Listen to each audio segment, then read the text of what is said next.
We're really glad that you're here. This is kind of our debut, going public with the work that's been going on actually since last fall. When we got started, and then we got really busy into the spring and summer too. So now we feel ready to come before you all and hear what you think about what we've developed. And we'll carry on from there. I'd like to begin with a quote that's from the book by Waziyato, who has really been the leader of land acknowledgement here in the Minneapolis area. It's an amazing book, and there's a copy of it in the library. I really encourage your reading it. It was my blowout book about 15 years ago, when she was starting to really become very public, actually, in the I think 2010 was when it really took off. So here's the quote. Truth-telling has the potential to alleviate the burden that all of us carry. Dakota people who carry historical trauma and the pain of ongoing oppression, and white Minnesotans who carry the burden of maintaining oppressive systems and institutions. The denial of humanity to Minnesota's original people is a burden carried by all Minnesotans. Truth-telling allows us to relieve those burdens and take the next step towards justice. It allows us to engage with the question, what does recognition of genocide demand? And so today is the launching of our truth-telling process, and then finding out what we can do with what we are learning. And so I offer this prayer to our Creator of all beings, both animate and inanimate. Open our hearts and minds to truth-telling. May we have the patience and perseverance to listen deeply and to respond with understanding and love.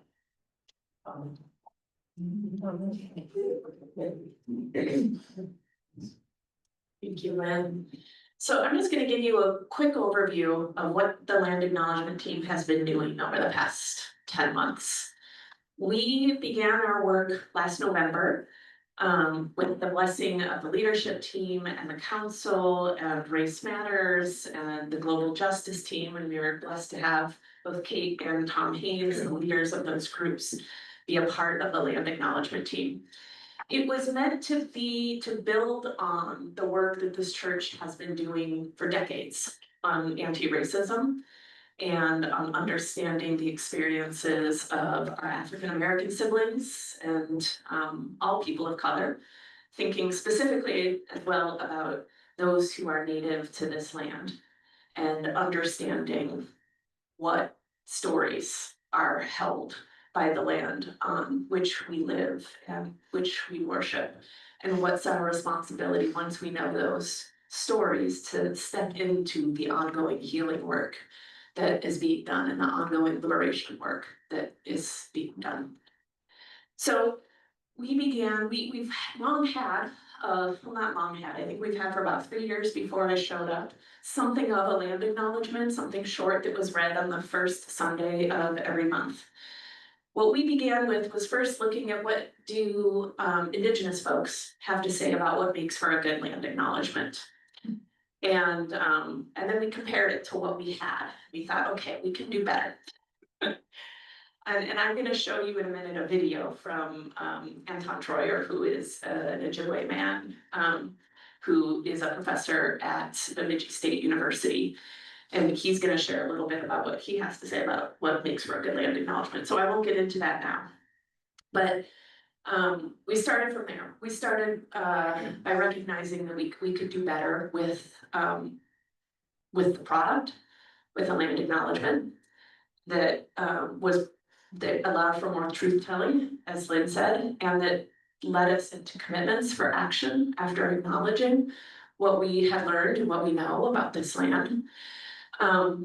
And we also recognized that the product was one thing, but the process was maybe even more important than the product. And we heard that a lot from Indigenous folks and those who'd offered guidance on how to create a land acknowledgement. What we heard from them was that it's not just about book learning, it's also about developing relationships with Indigenous people. It's about going into native spaces. It's about going and learning from the life, the culture, the ongoing work that Indigenous people are doing on the lands that they are Indigenous to. So we took that seriously. And throughout the 10 months, everybody was encouraged to, we read some things. We read history books about the stories of Ojibwe and Dakota and Ho-Chunk people on this land. But we also were encouraged to go once a month into Indigenous markets, to the Minneapolis American Indian Center, to visit Makoche Ikachupi's village, Sami-Otunwe. We'll say more about what that is over the summer. So it was really about doing that work of beginning to build relational solidarity, but recognizing that this was about learning, that kind of direct encounter, that kind of immersive experience, that place-based learning was just as critical for developing a land acknowledgement and for what comes after, for going beyond a land acknowledgement. We also we learned from Calvary Baptist Church in the Whittier neighborhood has a really powerful land acknowledgement. And so we met with the head of the team there in order to understand from them how they got there and what they learned along the way and their own process of developing it, who they spoke with, etc., what advice and encouragement they had for us. We spoke with Indigenous folks like Larry Littlegeorge, who's a UCC member who lives in Wisconsin, Ho-Chunk, and received his advice. And one thing he really encouraged us to do that we've embraced was to think of this not as a land acknowledgement, but a land covenant. Again, emphasizing that, what are you going to do after you've acknowledged, after you understand these stories? What covenant are you going to make to the land, to the water, to the people, to non-human life in order to advance healing? And drawing on the covenantal language that is so central and important to UCC and congregational history. We loved that. So what our full land acknowledgement is actually, we're calling it a land acknowledgement and covenant, which includes the commitment pieces that we want you to be a part of helping us to produce. Let me see if there's anything I'm forgetting. That's it. So I'm going to turn, and then I'm sorry, over the summer, we shared our the full thing, the land acknowledgement and covenant, with a small group in order to receive some initial feedback from folks who hadn't been a part of this, at that point, 6-month long process of learning and being in relationship with, to see how it was received and what things were difficult to understand or what things created discomfort, so we could better understand how can we present this in a way that invites other people along without with not necessarily avoiding discomfort, but in a way that's invitational. So I'm gonna, instead of me telling you what a land acknowledgement is about, I'm gonna have Anton Troyer tell you what a land acknowledgement is about. Again, Dr. Troyer is a professor at Bemidji State University. He has led a lot of work of Ojibwe cultural and linguistic restoration, revitalization. You can follow his Instagram account and learn an Ojibwe word every day. He is also going to be speaking on October 21st at an event that's hosted by the Minnesota Council of Churches, and we're really trying to get a really good turnout from Creekside for this. It's a wonderful opportunity to learn from somebody who's been at the heart of this work and who has done a lot to engage with European descended Minnesotans specifically, but across the nation as well, in order to do this work of healing, truth-telling, healing, and reconciliation. So here is Anton Troyer on what is a land acknowledgement. Hello, everybody. I've been getting a lot of questions lately about what a land acknowledgement is and how any kind of institution would go about establishing one.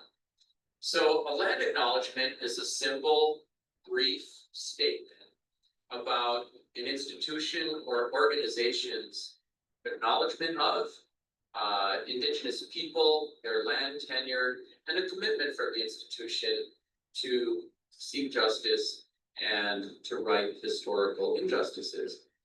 And the development of land acknowledgements has been going on for quite a few years now. I think accelerating after Canada's Truth and Reconciliation Commission issued findings that the country had engaged in cultural genocide against Indigenous people, specifically with the residential boarding schools that were developed for forcibly assimilating Native people in Canada. But it's since then spread, you know, not just in Canada, but across the United States and in many other countries as well. So we've done one here at the Bemidji State University, and they've been done in many other places as well. The nuts and bolts for a good land acknowledgement is, first of all, that it is local specific. So rather than a generic statement saying we acknowledge that there were Indigenous people who lived here, something specific. So in our area, in our land acknowledgement includes specific language about the Ojibwe and Dakota. And depending on where you're at, there should be a specific mention of the tribes that are local to the area. Also, throughout history, Native people moved around even before Europeans showed up, and sometimes were moved around quite a bit afterwards as well. So in our area, for example, like the state of Minnesota where I live, we acknowledge the Ojibwe and the Dakota as Indigenous peoples of this land, but oftentimes an organization will acknowledge the Ho-Chunk, also known as Winnebago, who have reservations in Minnesota, will acknowledge groups like the Cheyenne and the Hidatsa, who actually predated the Dakota in many parts of Minnesota. So depending on the circumstance and context, that's something to consider as well. So it should be local and it should be specific. Then in addition to that, a good land acknowledgement will acknowledge historical injustice. So instead of saying, you know, Indigenous people and everybody else hold hands and sing a version of this land is your land, this land is my land, there will be an acknowledgement of historical injustice.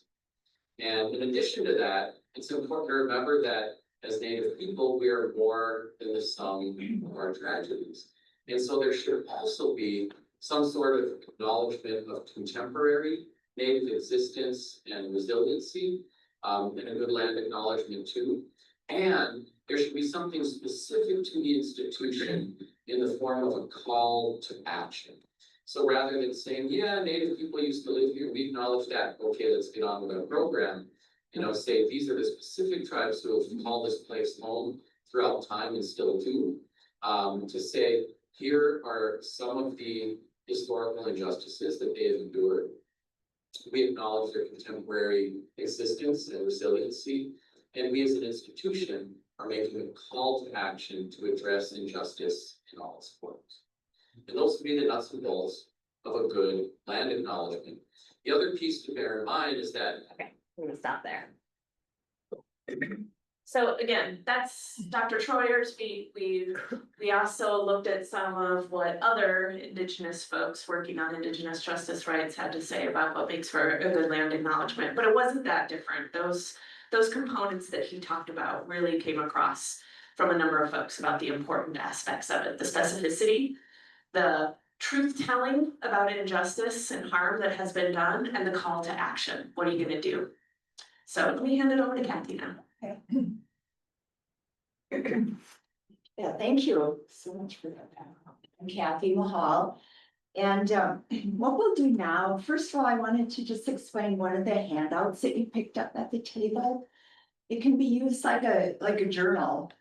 It's got the top section, which are kind of general reflections now that you heard what a land acknowledgement is or covenant, some open-ended questions. Here on the table's moved in, great. And so they're reflective, really. And then, after we read, we're gonna plan to do a reading aloud here of our draft land acknowledgement. So Tricia is going to kick us off on that in a moment. The second half of the handout is questions based on what we've heard. You know, every sentence in our draft has a ton of meaning to it. There's also really good footnotes and references to the citations, the sources that we use for the information to try to get at these broader truths and cover the key pointers that Anton Freuer mentioned, the effect of there. So the second half is questions that we'll move into after going on around and reading. So that's the handout, and everybody did get a copy of the draft land acknowledgement from the table too. So our committee, our land acknowledgement team, we talked about, gosh, you know, how do we go about kind of launching this, because it's so much information. We've had a chance to mull it over and reflect. It can be very emotional too, these broader truths, and we've been working, you know, with this for 10 months. So we don't want to really rush anything here. We want to have a very inclusive process. Susie's mentioned, you know, a ton of the educational opportunities and service topics coming up as well. So we decided that we would have a two-step process. So we're in the first step right now for a few weeks. And that is really to just really immerse in the land acknowledgement portion. And yeah, we have all the supporting education. Step two will be later, and that's to be determined. You know, that would be when there will be so much synergy with this, but then, you know, when we add some commitments, and we already have a number of commitments, things that we're doing already, and then we would look to, in the covenant, then add more. Ultimately, these would be, and again, we really need everybody's input and process, so we'll go through that as well. So at this step one and at step two, we just really want, you know, lots of input. Okay, and so then ultimately, the commitments for step two later, TBD, when would go to vote with a congregational meeting coming up, 20 meetings. Okay, and then, you know, remember that the covenant will evolve over time. You know, we see ourselves just being on the committee. I think Tom mentioned that he's part of the committee too. I don't. You're right. Choir. Yes. So is that Tom? We had another Tom. But it was really complimentary because he said, yeah, I see our own growth over the last months of meeting and how we're, you know, thinking about it, getting out, going to Indigenous events, meeting people. You grow when you expand. Awareness expands as well. So we view the covenant as something that's not static. It certainly won't be a plan on the shelf. It's dynamic. It will evolve over time too, as we continue to learn and increase awareness in relationships. Okay, so that's a little background. What we'd like to do now is read the actual draft. And again, we really want your feedback. There may be some changes. However, the focus is not on wordsmithing or a lengthy history document. There are amazing history documents out there, but this is something that is going to be like a summary and help, you know, focus and guide us forward with our justice work. So just to kind of keep that perspective. So Patricia is going to start us off on the first paragraph. As Susie mentioned, this short version you're already hearing in the service. What we'll do right now is we'll focus on the long version, and this long version will be put on our website. That's where people can go and you can get to the links. There will be a lot more information there. And so I'll give the mic to Patricia.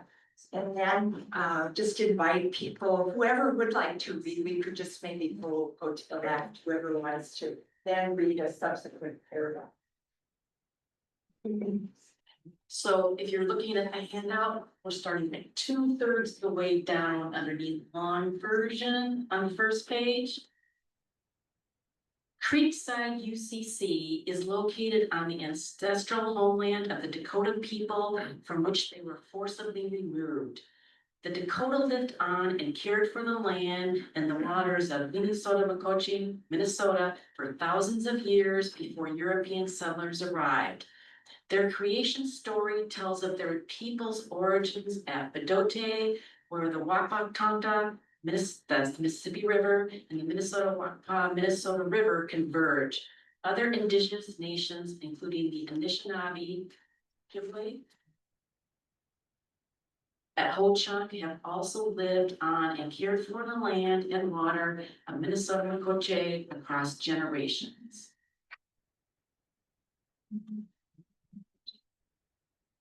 We acknowledge the church acquired the land on which our building sits as the result of settler colonialism, genocide, and the duplicitous Treaty of Traver-Dessous, undergirded by the Christian doctrine of discovery and manifest destiny.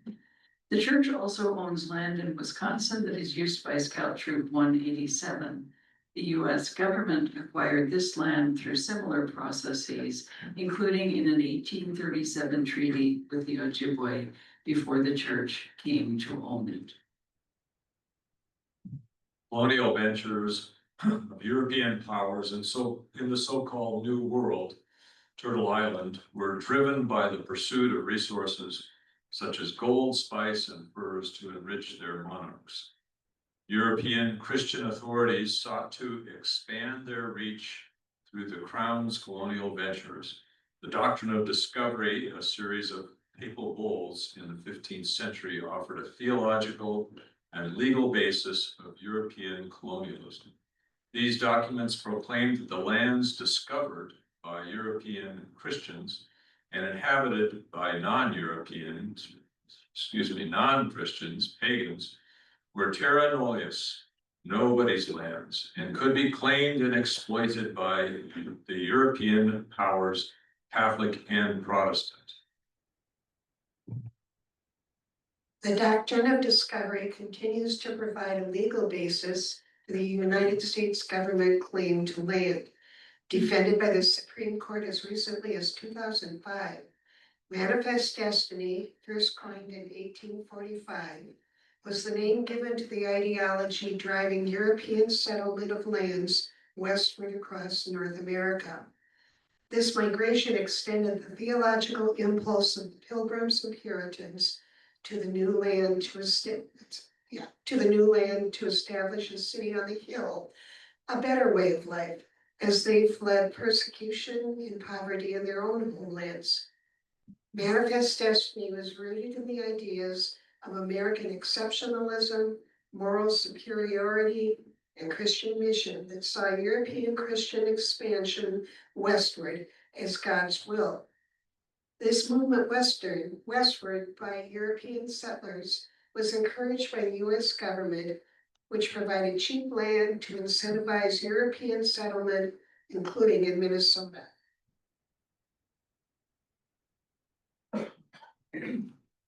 Both the doctrine of discovery and manifest destiny provided the theopolitical and legal basis to justify the genocide of indigenous people, culture, and the lands of North America by the US government. We acknowledge that our congregational forebears were complicit in driving these theologies and practices, often under the banner of Christian charity, progress, and mission, that assumed the moral superiority of Christianity and European culture. These principles led to the forced assimilation of Native children at Christian boarding schools supported by federal and church funds. Historical evidence shows atrocious patterns of violence associated with Native boarding schools. These practices resulted in cultural loss and generational trauma to Creekside's Indigenous members and neighbors, and perpetuated structural injustices rooted in white supremacy in our state and country. The same can be said about the government's policies of mass extermination, forced relocation, criminalization of Native religious and cultural practices, and economic, agricultural, and development practices on stolen Native land. These policies harm these ecosystems, in some cases irreparably. In the 19th century, the United States government imposed on the Dakota people the concept of property ownership. The Treaty of Traverse des Sioux in 1851 resulted in federal capture of the southern part of the state where Creekside sits. This treaty was signed by only 2 of the 7 tribal bands, and the process was marred by duplicitous acts that cheated the Dakota of the land's full worth. Following the signing of the treaty, a flood of settlers and land speculators moved to Minnesota, encouraged by the government. This migration included Otis Crocker Whitney, who came from Maine and in 1855 purchased the land on which Creekside UCC now sits from the United States government.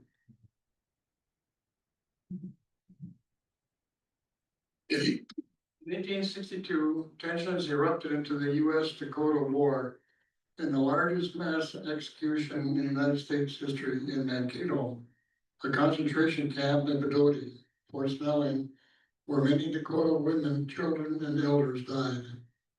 Followed by the forced Dakota exile from Minnesota, Makasi, the promises made by the U.S. government in the Treaty of Traverse des Sioux and all other treaties with the tribal nations have yet to be fulfilled.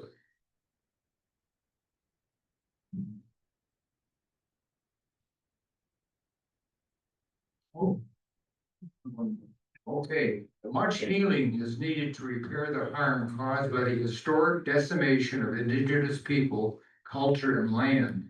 We are called to resist ongoing colonial practices and systems that continue to disproportionately benefit those of us who are white, Christian, and or have class privilege and inherited wealth. In addition to the Dakota people, Anishinaabe and whole chunk peoples in land also suffered greatly. In 1850, 84% of the population of Minnesota Kakosi was indigenous, pardon me for the pronunciations. Today, they comprise 1.4% of the state's population, and native held land is approximately 2% of the state. Despite the U.S. and Minnesota government's persistent efforts, Native people and culture remain in Minnesota Makochi. We acknowledge that the worldviews and cultural practices of indigenous Minnesotans have inherent beauty and wisdom to offer us about Creator God and about how to live in relationship to the land and water of Minnesota Makochi. We affirm the inherent dignity of indigenous people and the eternal sacredness of this land. We note especially the importance of places like Badoti and Pipestone, native grains such as wild rice, Manuman, Pisin, and waterways such as Minnehaha Creek. We also recognize the ways in which sacred land and water are threatened by extractive industry, agrochemicals, and global warming.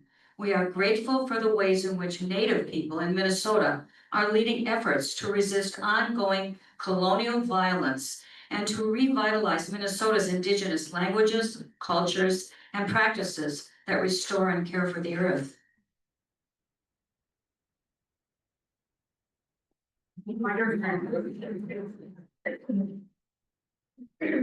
Thank you, everyone, for doing the reading and taking that in.